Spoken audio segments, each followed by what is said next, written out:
নমস্কার সবাইকে আমার চ্যানেলে আরও একবার স্বাগত জানাই। আশা করছি সবাই ভীষণ ভালো আছো আর আমিও খুব ভালো আছি।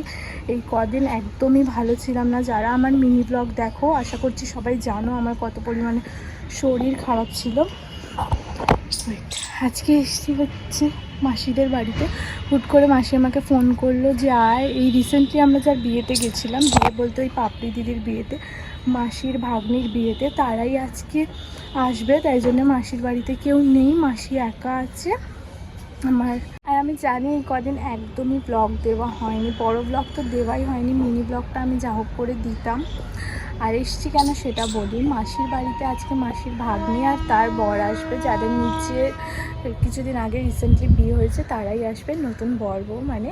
তাই জন্য মাসি বললো তুই চলে আয় বাড়িতে, আসলে দিদি নেই ওই জন্য মাসি একা আছে, তাই জন্য বললো তুই আয়, একটু জিনিসপত্রও কিছু আনার আছে আর ওরা আসবে, তাই জন্য আমি এলাম। আর একটু আমার বিকেলবেলা একটু বেরোনোও আছে, আমার মেজো মাসি যাবে হচ্ছে ফেস স্কিনের ডক্টর দেখাতে, তাই জন্য মাসির সাথেও যাবো। তাই জন্য একেবারে রেডি হয়ে চলে এসেছি, বারবার বাড়ি গিয়ে আর রেডি হতে পারবো না।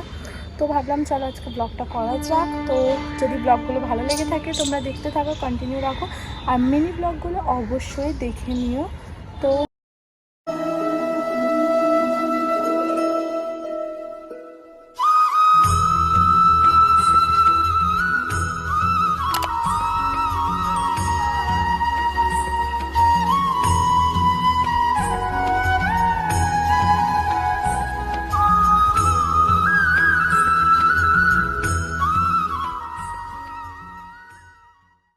এখন একটু ফুলে জল দেব, ফুলগুলো একদম শুকিয়ে গেছে আর এখানে এতগুলো ফুল আছে না কিছু বলার নেই।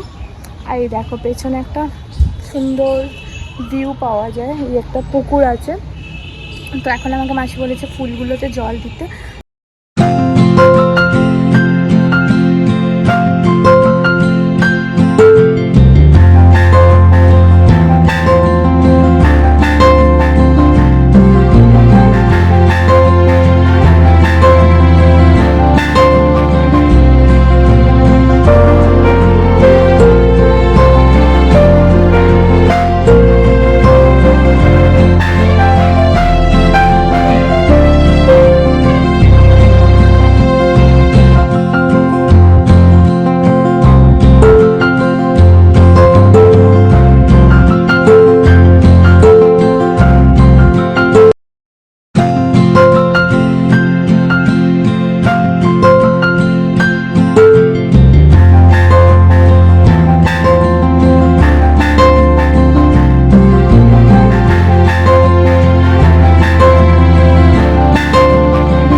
দেখো এখান দিয়ে কি সুন্দর ভিউ পাওয়া যায়, ভিউ বলতে কি রাস্তাঘাট দেখা যায়।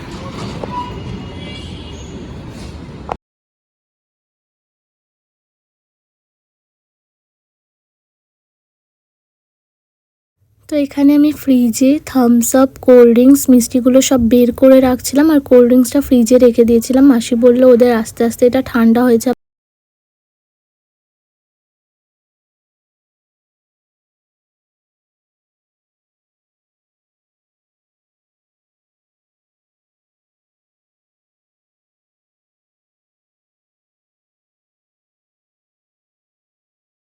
মুখে পুরো ঘাম ছেড়ে গেছে, যেহেতু আমি একটু রিলস বানাচ্ছিলাম, অনেকদিন পর একটু রেডি শেডি হয়েছি বলে রিলস করছিলাম। আর এখানে ব্যাকগ্রাউন্ড ভিউ খুবই ভালো, তাই জন্যে।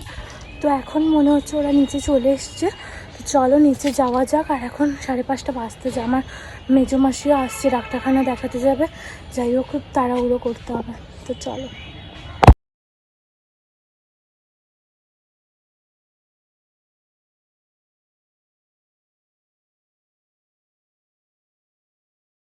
ওদের আসার কথা ছিল 5:30টায়, কিন্তু ওরা আসতে পারেনি। আর আমার 6টার সময় বেরিয়ে যাওয়ার দরকার ছিল, কারণ বলেইছিলাম মেজো মাসিকে নিয়ে ডক্টরের কাছে যাব। তাই আমি ওই 5:30 নাগাদ বেরিয়ে পড়েছিলাম। আর এখানে একে দেখছো কি কিউট লাগছে।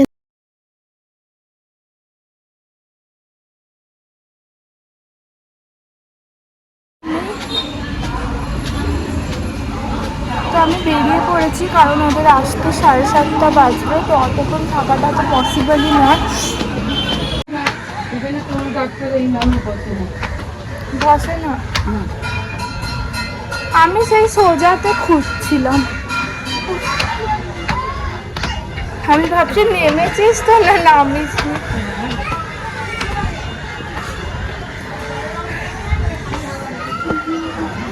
তো চলে এসছি, কিন্তু কোথায় ডাক্তারের ক্লিনিকটা সেটা এখনো খুঁজে পাচ্ছি না, সেটাই দেখার জন্য।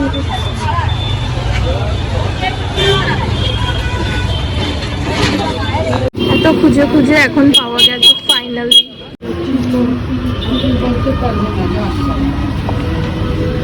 আমি বাড়ি চলে এসেছি, বাড়ি বলতে বাড়ির কাছাকাছিতেই আছি। মাসি চলে গেল, অনেকটা দেরি হয়ে গেছে। যাই এবার বাড়ি গিয়ে কিছু খাবো, বহুত জোর আমার খিদে পেয়ে যাচ্ছে।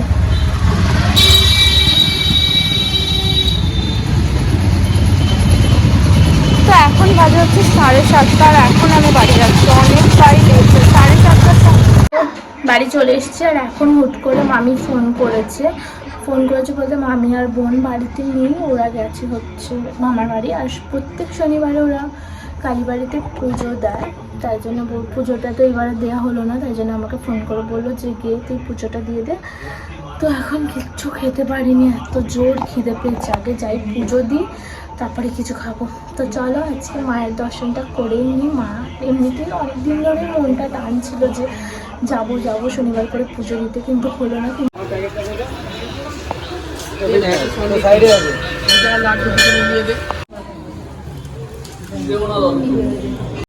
বাবাই প্রসাদ খাবে?